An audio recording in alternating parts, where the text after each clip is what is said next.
वक्रतुंड महाकाय सूर्यकोटि समप्रभ निर्विघ्नं कुरु मे देव शुभ कार्येषु सर्वदा।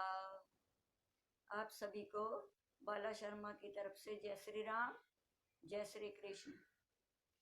भगवान श्री गणेश जी, माँ श्री सरस्वती जी और श्री सदगुरुदेव के चरण कमलों में कोटि कोटि प्रणाम करते हुए आज हम माघ माहात्म्य का 9वां अध्याय सुनेंगे।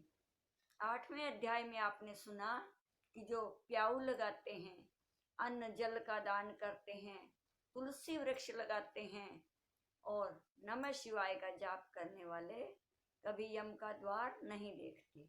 आज अब 9वां अध्याय सुने। यमदूत कहने लगे कि मध्याह्न के समय आया हुआ अतिथि, मूर्ख पंडित, वेद पाठी या पापी कोई भी हो, ब्रह्म के समान होता है।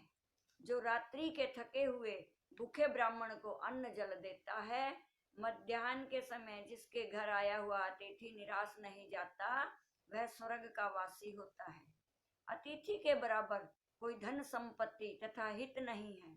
बहुत से राजा और मुनि अतिथि सत्कार से ब्रह्मलोक को प्राप्त हुए हैं। जो एक समय आलस्य से भी अतिथि को भोजन करा दे, वह यम का द्वार नहीं देखता। केसरी ध्वज से वैवस्वत देव ने कहा था कि जो कोई इस कर्म भूमि मृत्यु लोक से स्वर्ग लोक जाने की इच्छा रखता हो, वह अन्न का दान करे।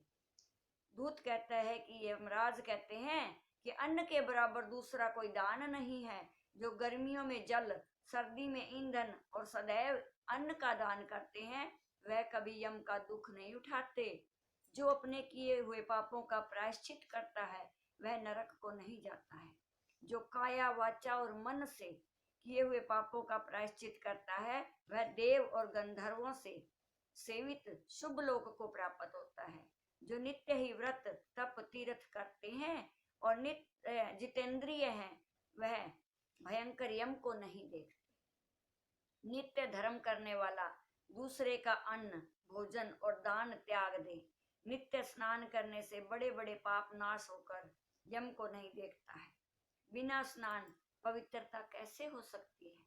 जो मनुष्य पूर्व के समय में चलते जल में स्नान करते हैं, वह बुरी योनि में नहीं जाते, ना ही वे नरक में जाते हैं। माघ मास में प्रातः स्नान करने वाले मनुष्यों को नियम पूर्वक तिल पत्र और तिल कमल का दान करना चाहिए। यमदूत कहते हैं कि हे विकुंडल, पृथ्वी, सोना, गो आदि परम दान करने वाला स्वर्ग से नहीं लौटता। बुद्धिमान पुण्य तिथियों में जैसे वैतिपात, संक्रांति आदि को थोड़ा सा दान करके भी बुरी गति को नहीं प्राप्त होता। सत्यवादी, मौन रहने वाला, मीठा बोलने वाला, क्षमाशील, नीतिवान, किसी की निंदा न करने वाला, सब प्राणियों पर दया करने वाला और पराये गुणों का वर्णन करने वाला, पराये धन को तृण के समान समझने वाला, ऐसे लोग जो है नरक को नहीं भोगते। ये माघ मास का 9वां अध्याय का समापन हुआ। बोलिए विष्णु भगवान की जय। अब हम 10वां अध्याय शुरू करते हैं। यमदूत कहने लगे कि हे वैश्य, एक बार भी गंगा जल में जो स्नान करने से मनुष्य सब पापों से छूटकर अत्यंत शुद्ध हो जाता है। जो गंगा जी को दूसरे नदियों के समान समझता है, वह अवश्य नरक में जाता है। भगवान के चरणों से उत्पन्न हुई गंगा जी के पवित्र जल को श्री शिव जी अपने मस्तक में धारण करते हैं। वह ब्रह्मा जो संदेह रहित, प्रकृति से अलग और निर्गुण है, ब्रह्मांड में उनकी समानता किससे हो सकती है? गंगा जी का नाम हजारों योजन दूर से लेने वाला नरक में नहीं जाता। इसलिए मनुष्य को अवश्य में गंगा जी में स्नान करना चाहिए। हे वैश्य, जो ब्राह्मण दान लेने का अधिकारी होकर भी दान नहीं लेता, वह आकाश के नक्षत्र में चंद्रमा के समान है। जो कीचड़ में से गौ को निकालता है, जो रोगी की रक्षा करता है या जो गौशाला में मरते हैं, वे आकाश में तारागण होते हैं। प्राणायाम करने वाले मनुष्य सदैव उत्तम गति को प्राप्त होते हैं। प्रातः समय स्नान के पश्चात जो 16 प्राणायाम करते हैं, वह घोर पापों से बच जाते हैं। जो प्रायी स्त्री को माता के समान मानते हैं वह यम की यातना को नहीं भोगते। जो मन से कभी पर स्त्री का चिंतन नहीं करते वह दोनों लोगों को अपने अधीन करता है। जो प्राय धन को मिट्टी के समान समझता है वह स्वर्ग में जाता है। जिसने क्रोध को जीत लिया मानो उसने स्वर्ग को ही जीत लिया।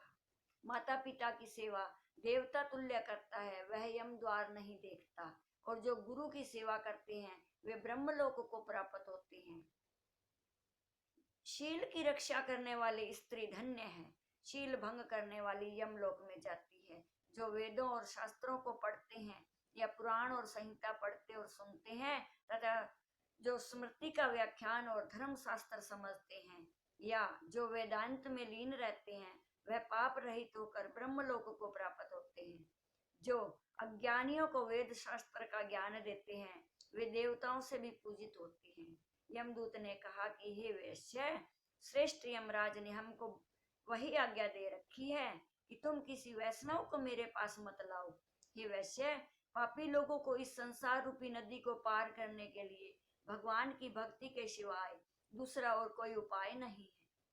भगवान की भक्ति न करने वाले मनुष्य को चंडाल के समान समझना चाहिए। भगवान के भक्त अपने माता पिता दोनों के कुल को तार देते हैं और उनको नरक में नहीं रहने देते।